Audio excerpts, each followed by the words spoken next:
Cámara de Comercio de España en el Reino Unido. Gracias por estar con nosotros esta tarde. Por el webinar sobre el tema de operar en el Reino Unido tras un agente comercial. Ahora voy a introducir a nuestro ponente, que es Laura Gallego, que es una abogada con experiencia en la asistencia a empresas y ha intervenido en numerosos foros y congresos en España y países latinoamericanos también. Actualmente ocupa el puesto de abogada española asociada y desarrolladora de negocios en Swanwick Gerstein LLP, que está basado aquí en Londres. Ok, ahora a ti, Laura. Bueno, buenas tardes a todos. Antes de comenzar, me van a permitir que en nombre de Swanwick Gerstein agradezca a la Cámara de Comercio habernos dado la oportunidad de organizar este evento y habernos cedido este espacio, aunque sea virtual. Y también aprovechar la ocasión para agradecer a Rebecca Walsh, a Pilar Peñarver y a Hannah Sanders por el apoyo que nos muestran y que nos brindan, no solo en la organización de eventos, sino también en la difusión del contenido que desde Swanwick Gerstein creamos para que se difusione a través de las redes sociales de la Cámara y que pueda ser de utilidad a sus miembros. Bien, dicho esto, si les parece, comenzamos. A ver. Un segundito porque tengo un problema con las diapositivas al compartir pantalla.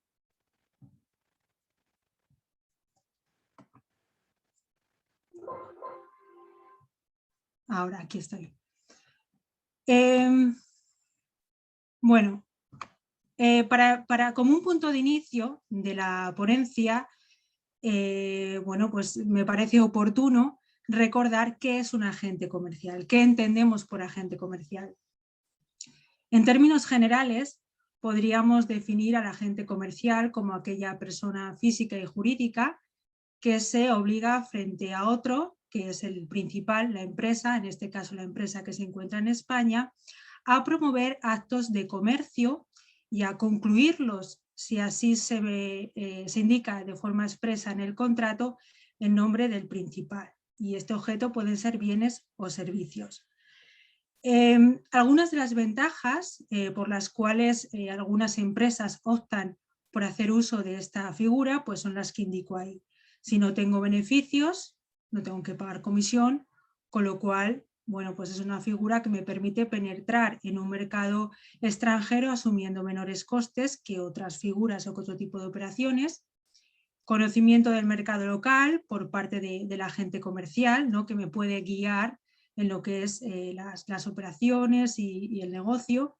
Y también, por eso mismo, porque es una figura que nos permite penetrar en un mercado asumiendo, bueno, unos costes bajos, pues se puede usar para probar el éxito o el fracaso de nuestro bien o servicio en el mercado antes de embarcarnos en un proyecto que implique un mayor coste económico y un mayor coste de tiempo. Bien, yo aquí he dado una definición muy general con la que probablemente muchas empresas ya estén familiarizadas. Pero sin embargo, para poder determinar cuál es la legislación que aplica a nuestro contrato de agente comercial, debemos ser mucho más precisos en la definición. Y es lo que vamos a hacer a lo largo de esta sesión. Principalmente, primero debemos tener en cuenta que dependiendo del objeto del contrato, es decir, dependiendo de si es bien o servicio, aplica una normativa diferente. Entonces, lo primero que debemos determinar es si el objeto de nuestro contrato es bien o servicio. Bueno, esta pregunta parece muy obvia y a priori pues no tendría el mayor problema, ¿no? O eso parece. Aquí pongo algunos ejemplos de bienes: alimentos, maquinaria, calzado, servicios, clases online, posicionamiento SEO, mudanza, servicio de correos. Pero aquí viene un ejemplo de que a veces no está tan claro si el objeto del contrato es bien o servicio. Por ejemplo, ¿el software es un bien o un servicio? Ahí hago alusión a una sentencia que hace referencia a un caso en el cual se tuvo que dirimir diferentes asuntos, siendo uno de ellos si el software era bien o servicio, para determinar qué legislación aplicaba al agente comercial. Y finalmente los tribunales concluyeron que dependiendo de cómo ese software se suministraba al cliente final, era bien o servicio. Entonces aplicaba una legislación diferente. Es decir, si ese software llegaba al cliente final con un dispositivo físico, que yo por ejemplo tuviera que instalar en mi ordenador, se consideraba bien. Pero si ese software llegaba al cliente final a través de un link que llegaba por el correo electrónico, el cliente ponía una clave y accedía a él, era un servicio. Entonces, pongo este ejemplo, este caso, para que sirva pues que a veces tenemos que determinar y observar las características del objeto de nuestro contrato para ver si es bien o servicio. Bien, nosotros nos vamos a centrar, o sea, yo me voy a centrar en la regulación referente a los bienes. Agente comercial entre una empresa que está en España y quiere promocionar sus bienes aquí en Reino Unido a través de un contrato de agente comercial, porque es el contrato que suele presentar mayor complejidad. ¿Y por qué? La regulación del contrato de agente comercial, cuando el objeto son servicios, hay un mayor número de normas dispositivas. ¿Y esto qué quiere decir que haya un mayor número de normas dispositivas?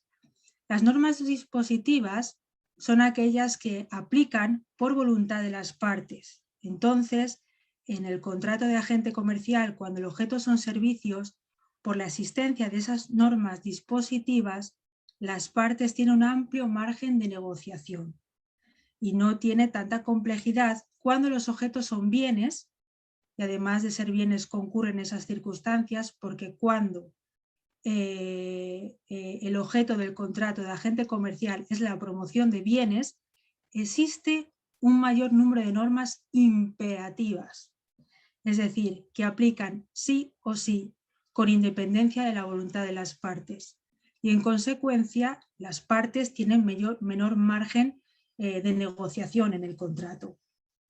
Y además son normas imperativas que cuando digo que aplican sí o sí, es que a lo mejor hay alguna parte, en este caso la empresa, que ignora esas normas, que por no existir en el contrato manifestada cree que no aplican y como son imperativas aplican sí o sí. Entonces, eso es algo que van a ver la trascendencia de esto que estoy comentando a lo largo de la sesión. La regulación que aplica actualmente en Reino Unido a los contratos de agentes comerciales de bienes, estamos enfocándonos en un contrato celebrado empresa española con agente comercial en Reino Unido, cuyo objeto son bienes, y además concurre esas circunstancias que voy a comentar y que ven en la diapositiva. Bueno, esa legislación que aplica es fruto de una directiva que se aprobó en la Unión Europea, siendo el objetivo de esta directiva dos. Principalmente, esta directiva nace con el objetivo de armonizar los derechos de la legislación de los agentes comerciales en la Unión Europea, y también el otro objetivo con el que nace esta directiva es proteger al agente comercial, porque se entiende que el agente comercial es la parte vulnerable de este contrato. De ahí la existencia de las normas imperativas. Y aquí viene la primera pregunta. Bueno, pero tras el Brexit, ¿esta normativa sigue aplicable o no? Es decir, alguien que esté visualizando este webinar ya esté familiarizado con la normativa que voy a citar y tenga constancia de que viene de una directiva europea, se puede preguntar si tras el Brexit aplica o no. Pues sí, aplica en su totalidad. ¿Y por qué? Porque al igual que Reino Unido ha hecho con otra parte, con otras normas de la Unión Europea, ha hecho una transposición a su derecho interno de esta normativa, que es la que estoy citando ahí. Y si me lo permiten, en relación al Brexit, voy a hacer un pequeño break, porque sí que es cierto que, bueno, al despacho, igual, bueno, como todos saben, llegan con constantes consultas sobre el Brexit, ¿no? Desde Scorning Gerstein somos conscientes que el Brexit es un proceso vivo. Prueba de ello que el 24 de diciembre va a ser un año que se aprobó el Acuerdo de Comercio y Cooperación y aún así, bueno, pues ahora estamos con asuntos referentes al Protocolo de Irlanda, como bien saben.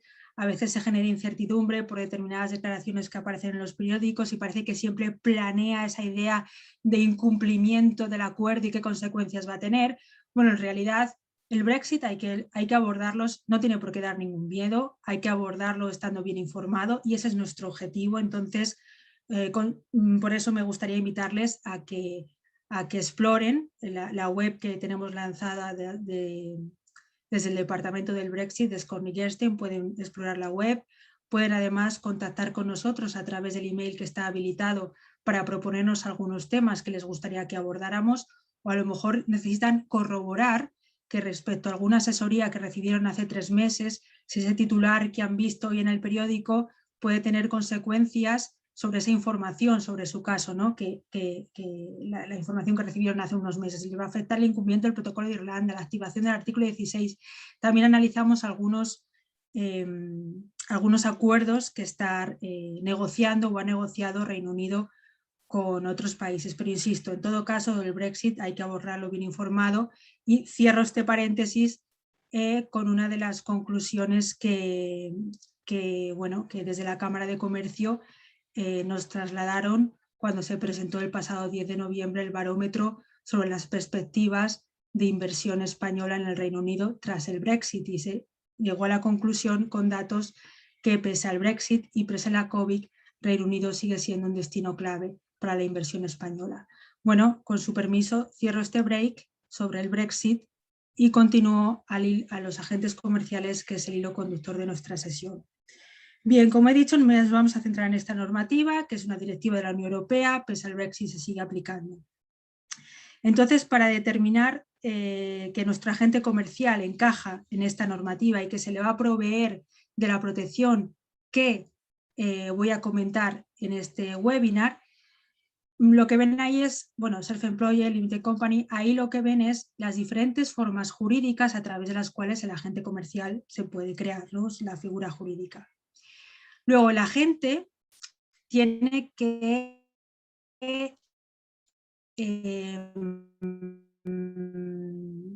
prestar para que aplique esta norma. ¿Y qué significa una actividad continuada? Pues que tenga que haya la intención que esas operaciones se vayan repitiendo en el tiempo, con el objetivo de que finalmente ese producto pues, llegue al mercado y penetre en el mercado británico. Ahí hago alusión a los agentes comerciales secundarios. ¿Qué son los agentes comerciales secundarios? Es cierto que la normativa no da una definición clara de qué debemos considerar por agente comercial secundario. Y esto es algo que ha sido muy criticado por parte de los operadores jurídicos. Nos da indicios que son los que he indicado, que sea una actividad, ¿no?, casi anecdótica, que no haya ese esfuerzo, que no emplee unos recursos o un conocimiento el agente comercial para la introducción de nuestro bien en el mercado británico, porque si son agentes comerciales secundarios salen fuera de la protección que brinda esta ley. Bienes, como ya he dicho, es un punto clave, bienes, la diferenciación de bienes y servicios básica. También se considera agente comercial cuando negocia y concluye contratos. Bien, ¿qué significa que negocia? Negociar significa únicamente, solamente cuando mi agente comercial tiene la oportunidad, yo le doy la opción de negociar el precio, no exclusivamente. O sea, también aquí entra el concepto de agente comercial cuando yo, por ejemplo, empresa española que voy a vender vinos a Reino Unido, yo le digo solo a este precio, no puedes negociar a un precio diferente, también entra aquí. Y ahí digo que concluye contratos. El agente comercial puede operar de diferentes maneras. yo empresa le digo a mi agente comercial que cuando tenga potenciales clientes que no concluya contratos en mi nombre. Yo no le doy un poder notarial para que concluya contratos en mi nombre. Que una vez que tenga el potencial cliente, me lo comunica, yo le doy una autorización y entonces se cierra la actividad. O le puedo decir que para determinadas actividades o para un evento específico, sí lo puede cerrar en mi nombre, le doy un poder para ese evento específico, porque bueno, ya sabemos que si por ejemplo el agente comercial va a una feria internacional que dura una semana, pues en esa semana si no cierra determinadas operaciones con posibles clientes, pues a veces el cliente se va y para cuando la empresa española le dé la autorización, ese potencial cliente ya no está. Entonces hay diferentes maneras que podemos operar. Autonomía, ese también es un concepto muy importante. El agente comercial, como sabemos, o ya lo señalo yo, no es nuestro empleado.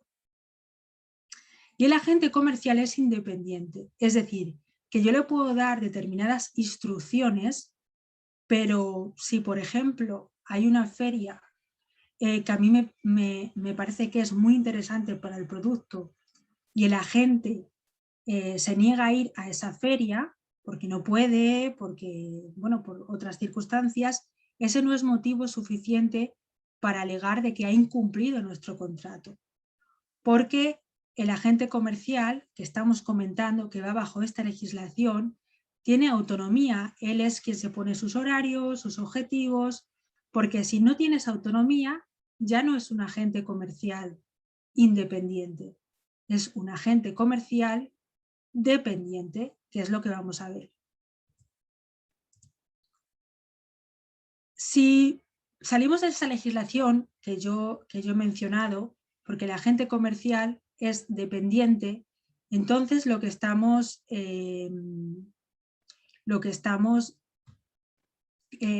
creando es un establecimiento permanente. Entonces, esto tiene una gran importancia.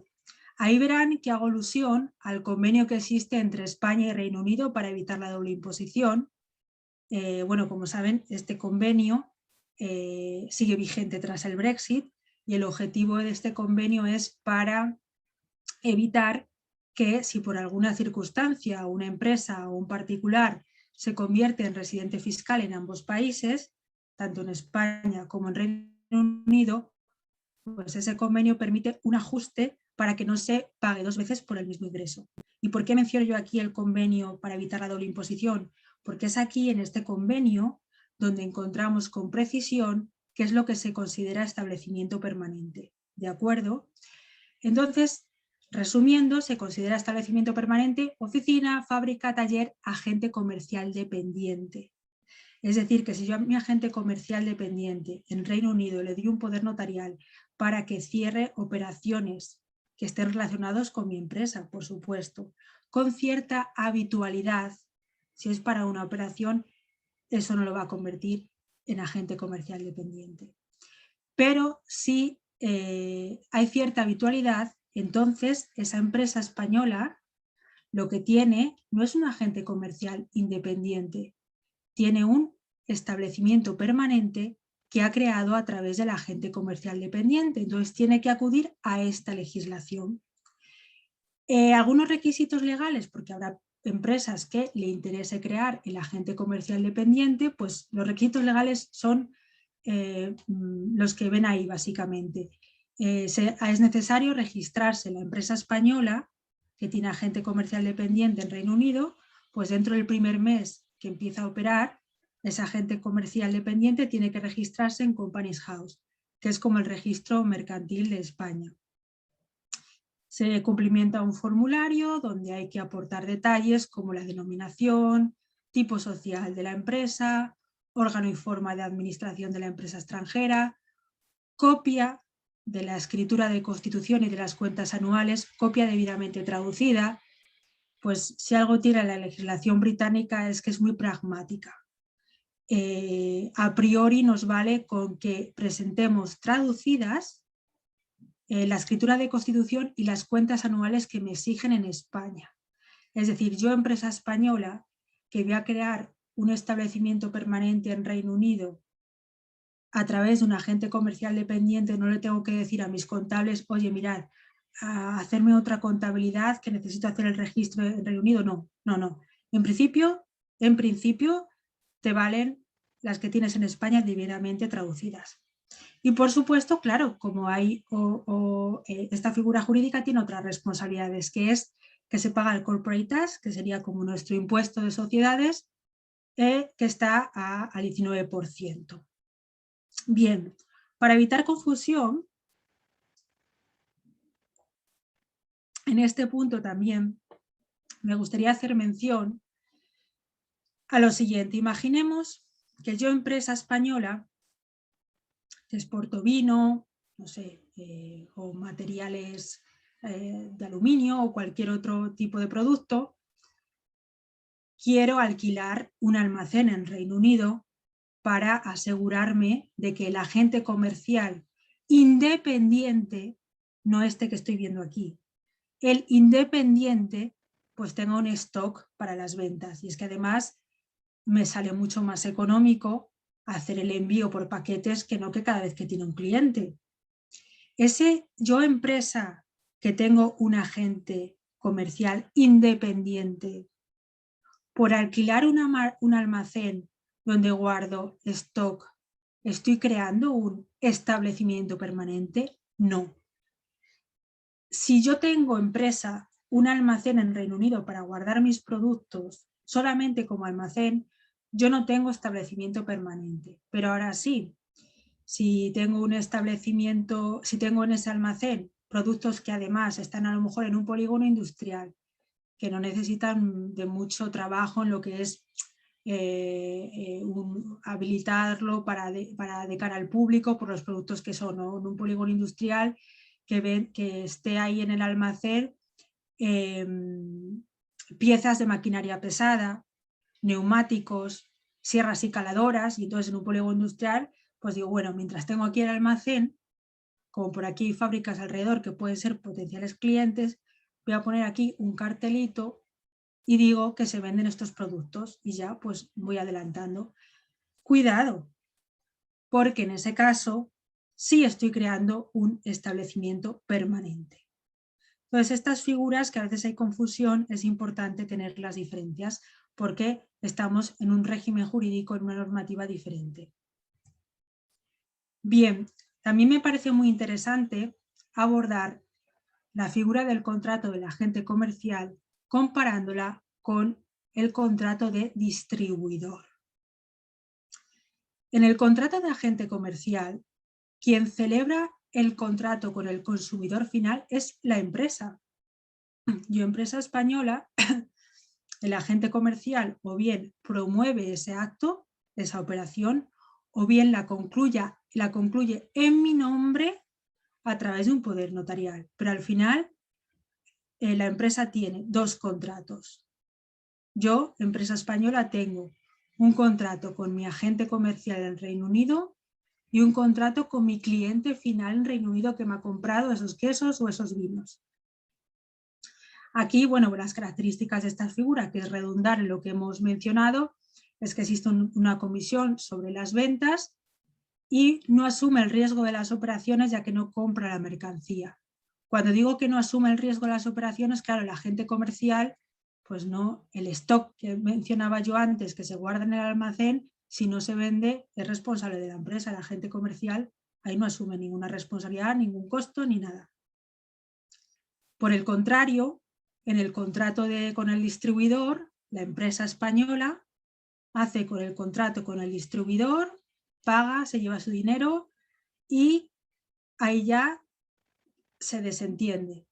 Y el cliente final es el cliente del distribuidor, no de la empresa. Aquí pongo que el distribuidor asume el riesgo de las operaciones porque compra los productos. Cuando digo que asume el riesgo de las operaciones me refiero que asume el riesgo que implica que tengas un producto y no les dé salida y pierdas dinero. Y hago alusión a los Incoterms, porque como bien saben, o bueno, yo lo menciono, que en la compraventa internacional, empresa española que quiere hacer un contrato con el distribuidor, pues los Incoterms son los términos que se utilizan en en el derecho internacional privado para la mercancía de bienes, y ahí pueden valorar quién asume el riesgo de las operaciones, cuando la mercancía llega a destino y demás. Pero aquí, cuando hablo de riesgos, lo estoy hablando en relación con la figura del agente comercial. El beneficio suele ser mayor, claro, el distribuidor, precisamente por eso, porque compra la mercancía, no es una comisión como el agente comercial, pues la diferencia entre la compra del producto a la empresa española y la venta al cliente final, pues suele ser de una cuantía mayor que la comisión del agente comercial. Bien, aquí voy a hacer alusión a las obligaciones del agente comercial.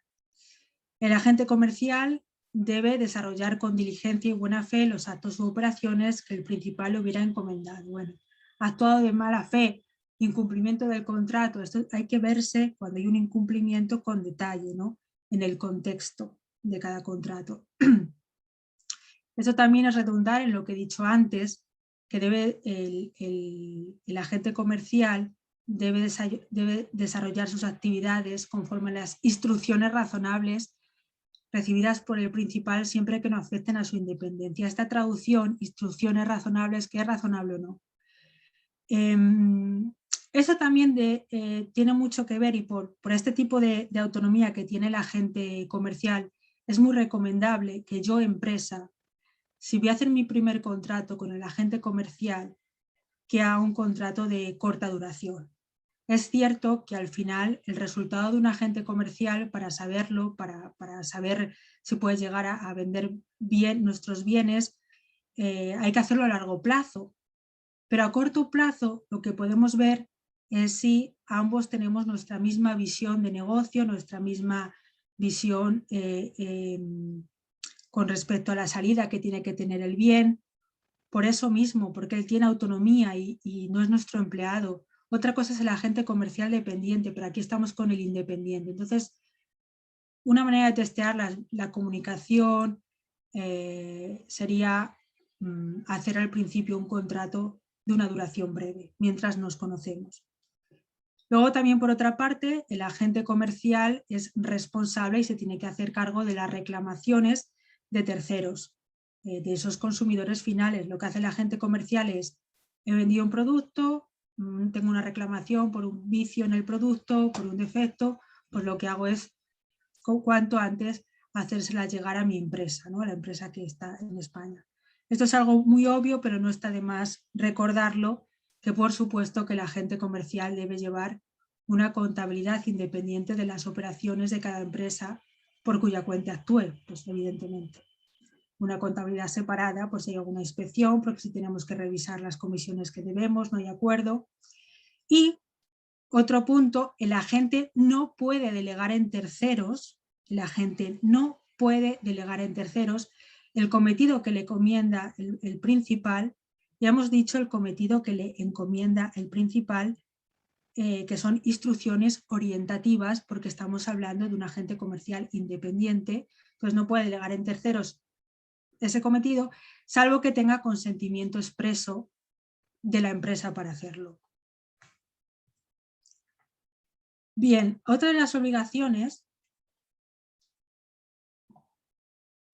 del agente comercial, sobre la cual me parece muy interesante detenernos, es que, bien, el agente comercial tiene la obligación de comunicar al principal toda la información necesaria para la gestión en la promoción de la venta del bien.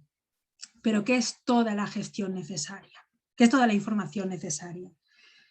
Al final yo creo que una de las, como he mencionado, la ventaja del agente comercial es que yo soy una empresa que estoy en España. Entonces, bueno, puedo hacer viajes aquí a Reino Unido con cierta frecuencia o no, porque tengo responsabilidades en España. Y si yo, de alguna manera, con el agente comercial llego a un acuerdo y pongo por contrato que me haga unos informes mensuales con información que me guíe para que de los primeros clientes llegue a la fidelización y de la fidelización a la consolidación de mercado, ¿no? Esto es un proceso a largo plazo, pero si yo consigo los primeros clientes y quiero fidelizarlos, a lo mejor en ese ínterim que transcurre desde que yo los consigo hasta la fidelización, pues han surgido nuevos productos competidores, hay unas variables en el precio. Pues si el agente comercial que está sobre el terreno me informa, yo podré elaborar una estrategia más eficaz a la hora de saber cómo tengo que ofrecer mi producto. Pero claro, esto también puede ser una carga de trabajo para el agente comercial. Entonces, lo más aconsejable es detenernos en nuestra cláusula, redactarla debidamente y llegar a un acuerdo con nuestro agente comercial para que esté dispuesto a asumir ese trabajo, que considere el peso del mismo y que a nosotros, empresa española, nos sirva de guía para conseguir el objetivo final, ¿no? Que es la consolidación de mercado. Por supuesto también, siempre que sea posible, que el agente comercial pues, nos informe, empresa española, de alguna previsión sobre las ventas, ¿no? Para que le podamos suministrar el stock debido, que se lo pueda facilitar a clientes finales y también, bueno, también por ahorro de costes, ¿no? En el envío. Obligaciones de la empresa, bueno, pues esto es obvio, ¿no? Poner a disposición de la gente los muestrarios, tarifas y otros documentos necesarios para el ejercicio de su actividad profesional. Al igual que el agente comercial, la empresa tiene el deber de actuar de buena fe en sus relaciones con el agente. También, por supuesto, la empresa tiene que hacer un registro ordenado de la documentación contable y de todas las operaciones realizadas con mediación de la gente. Esto puede haber una inspección o alguna disputa respecto a las comisiones debidas o ya entregadas. Y la más importante, la empresa tiene la obligación de satisfacer la remuneración pactada, la comisión pactada. Bueno, ahora lo que me surge, vamos a poner varias situaciones, ¿no? Que nos podemos encontrar. Primero debemos plantearnos, a ver, ¿cuándo nace la obligación de pagar la comisión por parte de la empresa al agente comercial? No estoy diciendo la fecha límite para cumplir esa obligación, sino cuándo nace. Es decir, estoy diciendo cuándo yo, empresa española, cuándo surge mi deber en el que yo tenga que pagar comisión a mi agente comercial. Y luego en el contrato se tendrá que establecer cuándo vence esa obligación, la fecha límite que tengo que cumplir, con la que tengo para cumplir esa obligación. Vamos a hablar de diferentes escenarios. Vamos a poner un ejemplo, que una empresa celebra un contrato con un cliente final en Reino Unido. Empresa española, a través del agente comercial, celebra un contrato y consigue pues un cliente muy bueno, una red hotelera que le compra sus vinos aquí en Reino Unido. El cliente, la empresa hotelera, recibe la entrega, acepta y paga a la empresa según lo acordado en el contrato de la venta. Aquí todo perfecto, la situación que nos gustaría que siempre se diera, ¿no? Y aquí pues la obligación por parte de la empresa de pagar la comisión debida a la gente nace en el momento en el cliente que final paga. Es decir, yo, empresa española, gracias a esta agente comercial he conseguido que esta cadena hotelera compre mis vinos. En el momento que esta cadena hotelera me paga a mí, nace mi obligación de que yo pague la comisión debida al agente comercial. Y en el contrato, el agente comercial y yo, empresa, hemos dicho que la fecha límite que yo tengo para hacer la entrega de esa comisión es una determinada, es la que debemos cumplir.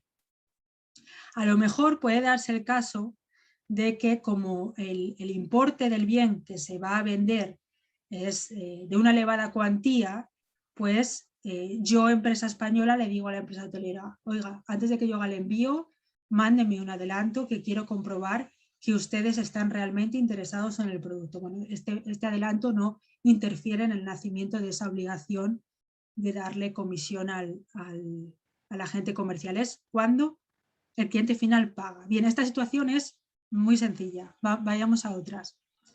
Aquí imaginemos que la empresa incumple el contrato de venta con el cliente final.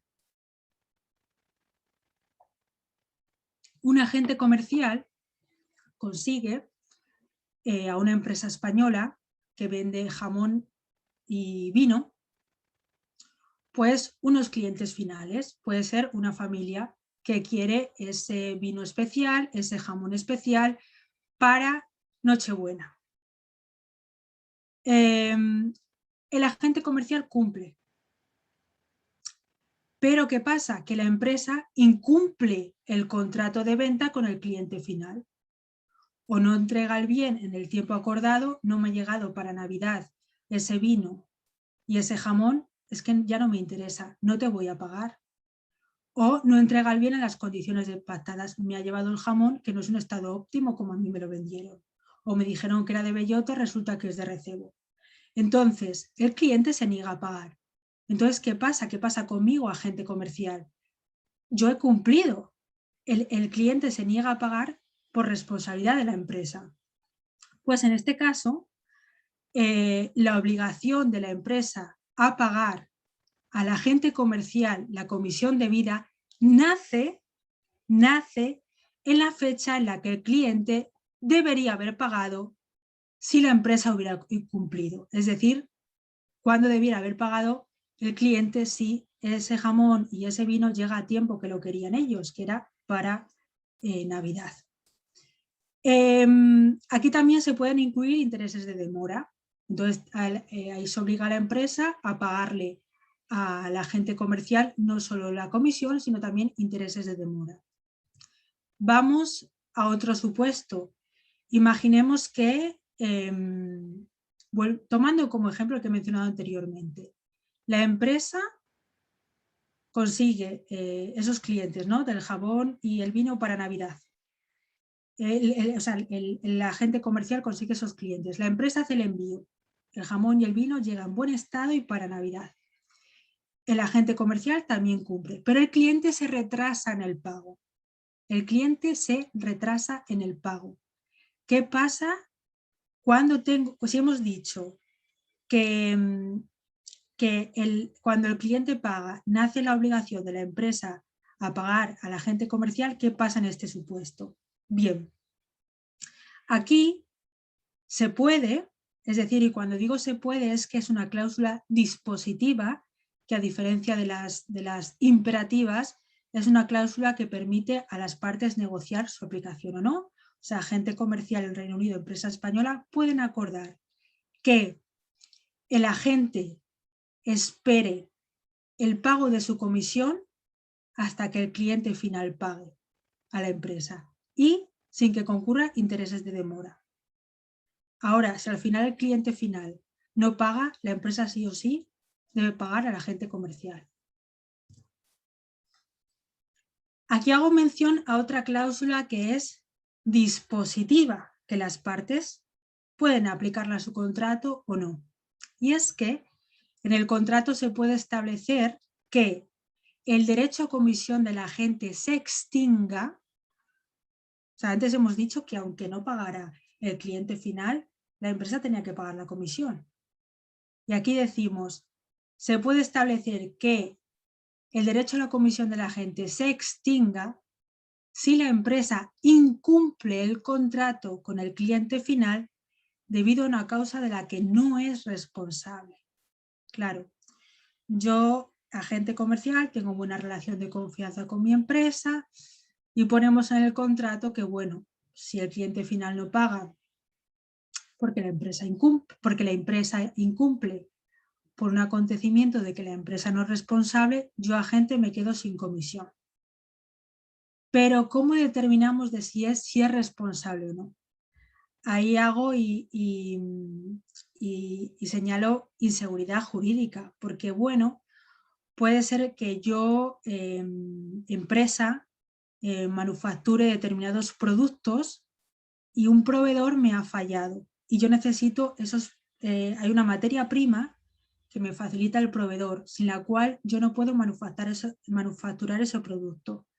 Un proveedor se retrasa con la materia prima, yo me retraso con manufacturar el producto, no llega al cliente final a tiempo, el cliente final no paga. ¿Soy responsable o no? ¿No debía yo prever esas circunstancias? Esto es muy relativo, muy subjetivo. En los productos agroalimentarios, que es donde esto suele ser más común y a veces se tiene que hacer uso de seguros, pues claro, si yo me comprometo a que al cliente final le lleve un producto agroalimentario y lleva una mala cosecha o ha habido un fenómeno que no esperaba, pues no va a llegar, ¿no? Pero ¿tendría que haberlo previsto? No, esto sí que es más imprevisible. Aquí pues a veces existen seguros. Entonces pongo esos dos ejemplos para evidenciar la inseguridad jurídica que puede ofrecer incluir esta cláusula, porque a priori pensamos que cuando firmamos el contrato, a lo mejor tanto empresa como agente comercial tenemos un concepto de responsabilidad diferente. Luego cuando va a la práctica, pues es una cláusula compleja. Bien, forma de pago. También es una cláusula dispositiva. Las partes, tanto empresa como agente comercial, pueden decidir cuál va a ser la forma de pago. Pueden decidir cómo la empresa española va a pagar al agente comercial en Reino Unido. Aquí pongo que es una opción que se puede autorizar al agente comercial a recibir pagos en nombre de la empresa. Si va a recibir, por ejemplo, pagos de los productos finales que vende, y a lo mejor el agente comercial puede retener de esos productos un tanto por ciento, que sería el tanto por ciento de su comisión, y no cobrarlo hasta que le compete, por supuesto. Y también, como he mencionado, pues se pueden aplicar y establecer en el contrato intereses de demora, ¿no? Ante un pago en el retraso de la comisión. También en el contrato de agente comercial podemos establecer cláusulas de exclusividad. Es decir, podemos establecer que yo acuerdo con el agente comercial que en su misma zona donde él opere, y esta zona se puede determinar por área, urbanización, ciudad o país. Le puedo decir a mi agente comercial, mira, tú vas a Londres y en Londres solo vas a estar tú. No voy a nombrar a otros agentes, ni tampoco yo empresa voy a ir a ese mercado a buscar potenciales clientes, ni de forma directa y en un viaje a Londres, ni de forma indirecta. O otro tipo de cláusula que quizás sea más conveniente para las empresas es yo agente comercial, yo empresa, agente comercial, hacemos un acuerdo, no voy a operar, no voy a nombrar a más agentes en la zona de Londres, ni intermediarios, pero ojo, yo me reservo el derecho a que cuando vaya a Londres a un viaje de negocios o tenga tiempo libre y vaya una semana, yo sí pueda ir y buscar potenciales clientes. Esto hay que tenerlo en cuenta, porque si ponemos la primera cláusula, uno dice, pero bueno, vamos a ver, si es mi empresa, ¿cómo no voy a poder ir yo a Londres a buscar potenciales clientes? Bueno, pero si acuerdas la cláusula A con el agente comercial, no. Entonces es importante reservarnos ese derecho en la redacción del acuerdo. Y bueno, otra opción es sin cláusula de exclusividad. Una empresa, yo digo a agente comercial, mira, tú vas a Londres, muévete como quieras por la ciudad, porque yo en Reino Unido voy a ir nombrando diferentes agentes comerciales y diferentes intermediarios. Que sepas que no tienes exclusividad. Otra cláusula también que merece ser tenida en cuenta. Cuando yo, empresa, cierro el contrato con el agente comercial, cierro con él el precio de mi producto. Bien, vas a vender a mi producto, vas a vender estos vinos a un precio determinado. Estos quesos a un precio determinado. Pero ¿qué pasa si en el transcurso de la vigencia de ese contrato nos encontramos un contrato de larga duración o indefinido? Bueno, pues yo que soy la productora de esos bienes, me han subido impuestos, los proveedores que me suministraban materia prima han aumentado los costes, yo no he conseguido otros proveedores con los mismos costes, vamos, que se me ha subido tanto el coste de producción que si lo vendo al precio que acordé con el agente comercial en el contrato, pierdo dinero.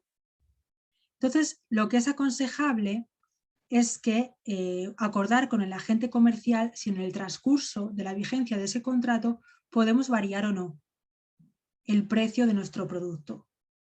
¿Por qué? Bueno, puede ser también, a ver, si por ejemplo nuestra opción es empresa, que yo digo, este agente comercial no está vendiendo y yo le digo a mi agente comercial, te permito que me bajes, vayamos a bajar el bien del producto, el bien de estos vinos, a ver si así somos más competitivos y encontramos mercado y tu comisión no baja, pues el agente comercial va a estar encantado, pero es que yo voy a perder dinero, yo empresa. Y si yo le digo al agente comercial, ahora estos vinos que me los vendías para este determinado precio, me los vas a vender a un precio más alto, pues al agente comercial se lo pongo más difícil. Porque, claro, yo le explico, es que me han subido los costes de producción, es que no estoy ganando dinero. Y la agente comercial dirá, claro, nosotros estipulamos este precio, porque si me lo subes, yo tengo más difícil venderlo y en consecuencia recibir mi comisión. Este tipo de cláusulas sobre la variación del producto durante la vigencia del contrato, la variación del precio, perdón, es importante porque, bueno, cuando uno lo firma no piensa en que le vayan a ocurrir esos imprevistos, pero puede pasar y hay que estar preparados para ello.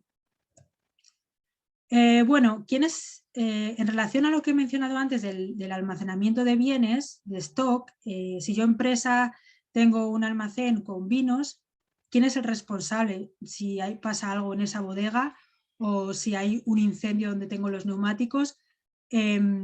Los riesgos, salvo que se indique lo contrario, los riesgos los asume la empresa, el principal. O sea, que será la empresa, si lo considera oportuno, pues contratará un seguro o lo que estime conveniente, pero es la empresa su responsabilidad. Bueno, la duración del agente comercial puede ser definida o indefinida. Bien, si tenemos un contrato de agente comercial definido con una fecha determinada y pasada esa fecha, agente comercial y empresa continúan operando, se entiende que se ha prorrogado. Por eso quizá, yo empresa española, mientras conozco la manera de trabajar con este agente comercial, cómo me responde los emails, qué propuestas me hace, pues quizá lo recomendable sea vayamos a hacer un contrato breve, definido, y si vemos que todos estamos bien, que nos entendemos, pues simplemente siguiendo operando se presume que se ha prorrogado.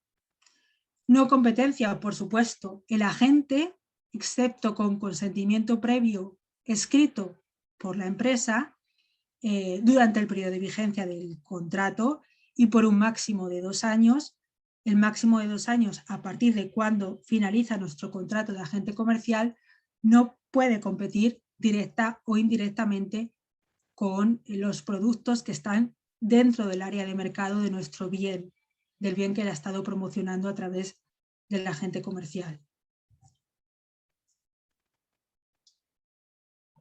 Bueno, esto es un formalismo que a tener en cuenta, pues son las notificaciones. Por supuesto, si yo voy a finalizar el contrato antes de la fecha programada o si es un contrato indefinido, pues hay un plazo en el que debo avisar, tanto si soy agente como si soy empresa.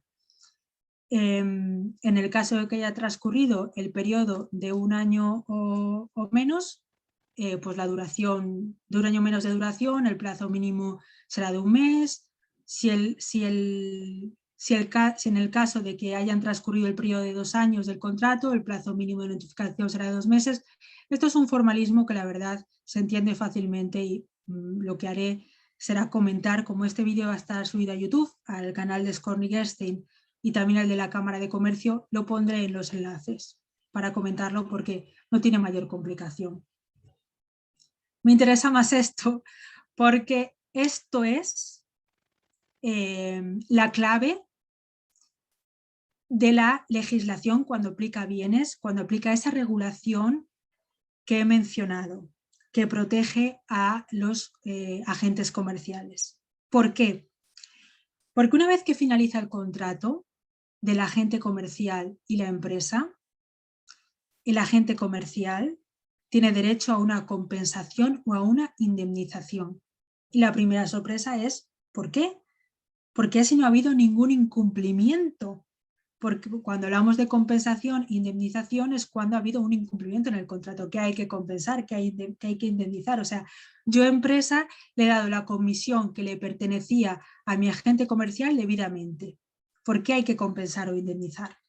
Esto lo establece la ley precisamente porque, por proteger al agente comercial, que se presume que es la parte vulnerable del contrato, y de alguna manera la idea que subyace es dar una contraprestación al agente comercial por ese fondo de comercio que ha ayudado a crear ese expertise, ese prestigio de la marca. Como bien digo en el inicio, en el título de la diapositiva, salvo que se indique expresamente en el contrato se opta por la indemnización, aplica la compensación, salvo que se indique expresamente en el contrato. Tenemos compensación. ¿Qué ha pasado? Que hay muchos casos en los tribunales que yo, empresa española, hago el contrato con agente comercial. Este agente comercial entra en la categoría que he mencionado, que está protegido por esa normativa. Es una norma dispositiva, no está en el contrato, aplica sí o sí. Pues ¿qué pasa? Que yo, empresa española, cuando he finalizado con el contrato con el agente comercial, he dado todas sus comisiones, pienso que está todo bien, recibo una notificación del agente comercial pidiéndome compensación. Entonces, lo mejor es para empresa, no para agente comercial, pero sí para empresa, en el contrato acogernos al sistema de indemnización. Y ahora vamos a ver la diferencia entre cada uno de ellos. En el tema de compensación es teniendo en cuenta la fecha de finalización de mercado, será un contrato de duración definida o indefinida, y los posibles clientes finales, se compensa al agente comercial pues lo que hubiera ganado si, por ejemplo, es un contrato con duración definida y el agente comercial lo finaliza antes de la fecha que estaba previsto, pues hace un cálculo con lo que hubiera ganado si ese contrato, las comisiones que hubiera ganado el agente comercial, si ese contrato hubiera continuado. Si no, si es duración indefinida, pues ese factor no se tiene en cuenta, pero se tiene en cuenta otros. Pongo aquí el valor de mercado. A ver, para calcular la compensación es extrapolable al tipo de medición que se hace cuando queremos vender una empresa. Voy a poner un ejemplo. Cuando imaginemos que queremos vender una empresa que fabrica mascarillas, ¿vale? Tenemos una empresa que fabrica mascarillas con un patrimonio neto determinado, con unos activos y unos pasivos determinados. Esa misma empresa que fabrica mascarillas con ese mismo patrimonio, esos activos y pasivos, si yo la quiero vender en la época prepandemia, ¿va a valer lo mismo que en la época pandemia, que en la época pospandemia, que ojalá que llegue? No va a valer lo mismo porque la expectativa de venta es diferente. Entonces aquí es lo mismo. Si, por ejemplo, tengo un agente comercial que me está promoviendo la difusión de gel hidroalcohólico o mascarillas, aunque tengamos en cuenta el promedio de comisiones que recibió en años anteriores o el fondo de comercio que me ha creado, yo en esa compensación tengo que tener en cuenta que el valor de mercado del producto que me está vendiendo ahora después de la pandemia, pues no va a tener venta. Entonces se calcula. Esto es bastante complejo. Un agente comercial va a preferir este sistema, una empresa no. Hay alusión a una sentencia donde se pormenoriza algunos detalles a tener en cuenta para entender la compensación. Y otro factor que entra a la hora de calcular la compensación es si el agente comercial no ha podido amortizar costes y gastos en los que ha incurrido en la ejecución de un contrato de agencia por recomendación de la empresa. O sea, la empresa le recomienda hacer determinados movimientos que él asume, él solo lleva un coste, entonces no ha podido amortizarlos porque es que va a la empresa española y cancela el contrato antes de que yo pueda amortizar los costes de estas instrucciones. Es decir, empresa me ha dado directrices para que desarrolle una actividad en el mes de octubre cuando en el mes de septiembre me iba a cancelar el contrato. Pero también hay que tener en cuenta las circunstancias y al detalle, porque aquí menciono un caso en el cual el agente comercial pedía compensación por esta circunstancia y al final el juez, bueno, vino a decir que ese gasto sí lo había amortizado el agente comercial porque fue una feria por recomendación de la empresa finalizó el contrato antes de que él fuera a esa feria, pero es que este agente comercial iba a esa feria en calidad de agente comercial de otras empresas de productos no competidores, entonces lo amortizó por esa vía. Por eso esto es muy al detalle. Y aquí en la compensación la ley no establece límite para el cálculo del importe. Claro, eso nos genera mucha incertidumbre. Por eso lo que tenemos que hacer el agente comercial, empresa, es decir, que nos acogemos al sistema de indemnización, que es más previsible. ¿Y aquí cómo se calcula? Pues el hecho de que el agente comercial ha conseguido nuevos clientes para la empresa o el agente comercial ha conseguido aumentar el volumen de negocio con los clientes existentes y una vez finalizado el contrato de agente comercial, la empresa sigue recibiendo beneficios de ese contrato, o sea, de esas operaciones. Entonces hay que darle un porcentaje, una indemnización.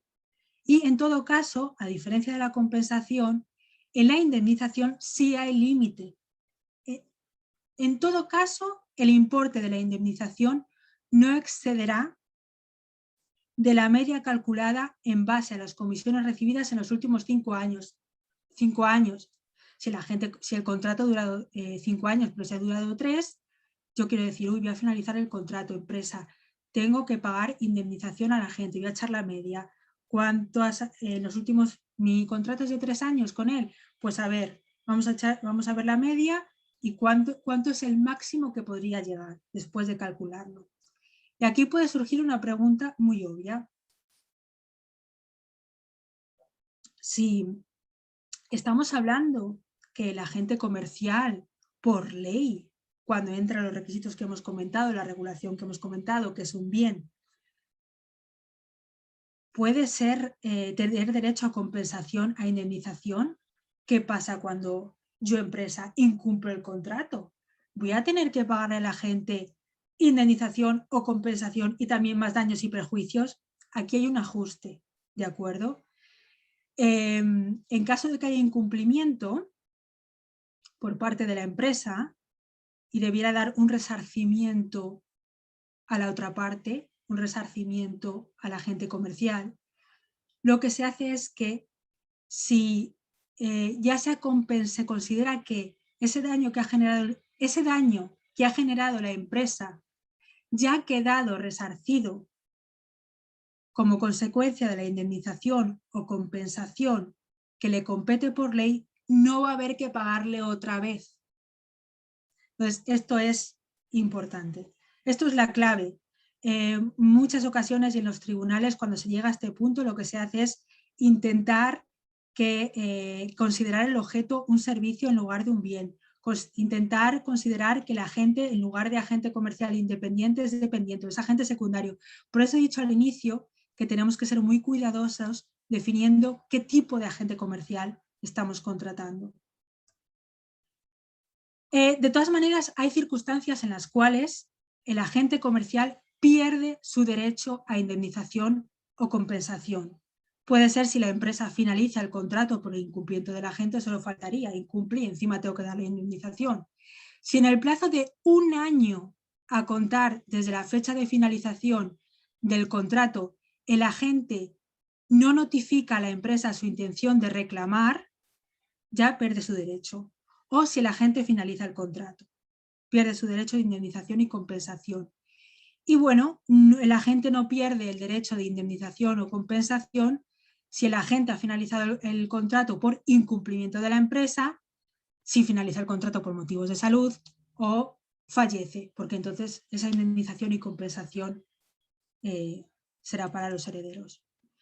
Si hay desacuerdo sobre la compensación debida, vamos a tribunales. Lo que hacen los tribunales es acudir a peritos.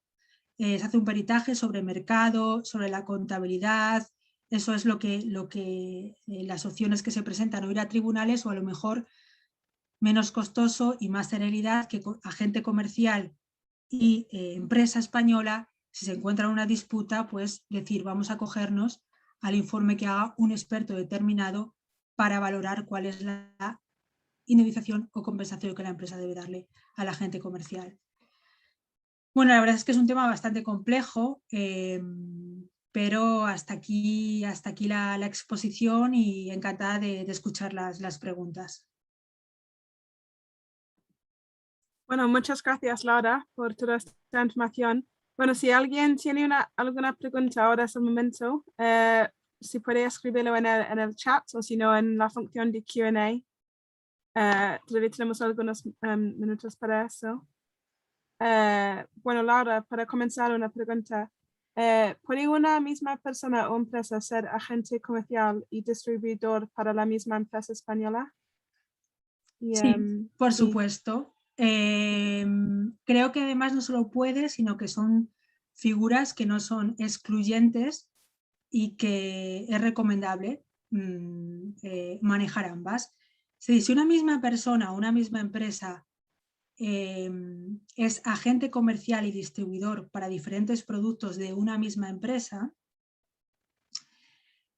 claro que puede ser, pero se aconseja hacer contratos diferentes. Es cierto que en un mismo contrato podemos poner qué disposiciones aplican en calidad de distribuidor o que en calidad de agente comercial, pero es mejor siempre dos contratos diferentes, pero sí, no hay ningún problema en el que una empresa o una persona física sea para unos productos agente comercial y por otros distribuidor.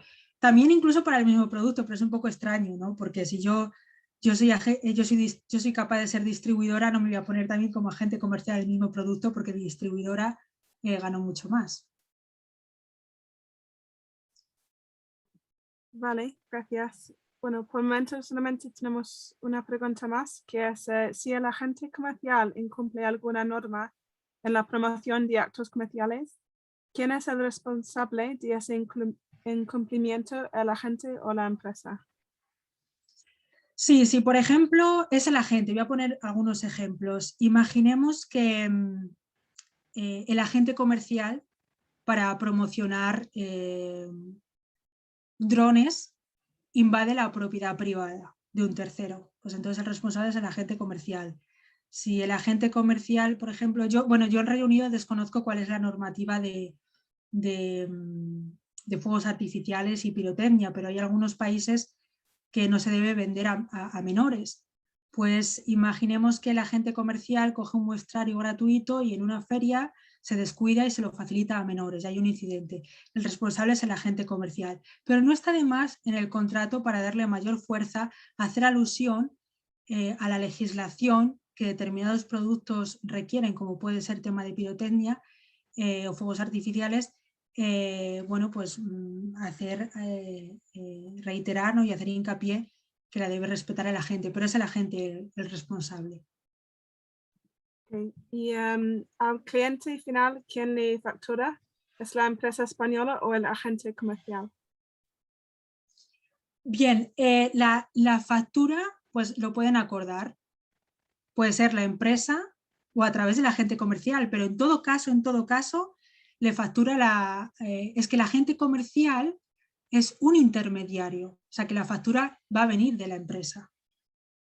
Luego es cierto que yo como empresa, para cobrar esa factura, le puedo decir al agente comercial, ingresa al cliente final, ingresa a nuestra cuenta a la cual tiene acceso el agente comercial, pero le factura a la empresa. Agente comercial independiente.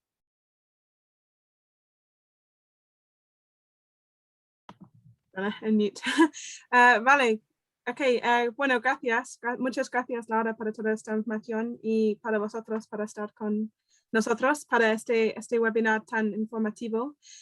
Bueno, voy a después compartir esta presentación con vosotros y también la grabación del webinar, por si queréis compartirlo con un compañero o lo que sea que puede ser de interés.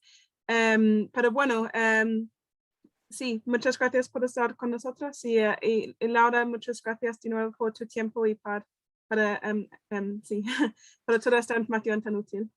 Gracias a ti, Hanna, y simplemente como, bueno, el vídeo va a estar subido a tanto la web de Scornic como en nuestro canal de YouTube como en el de la Cámara de Comercio, pues estaremos encantados pueden contactar conmigo a través de london@scornic.com por si quienes no han podido visualizar el vídeo en directo nos quieren transmitir algunas dudas. Perfecto. Muchas gracias, Laura. Gracias a ti. Ok, buenas tardes a todos. Adiós. Buenas tardes. Saludos.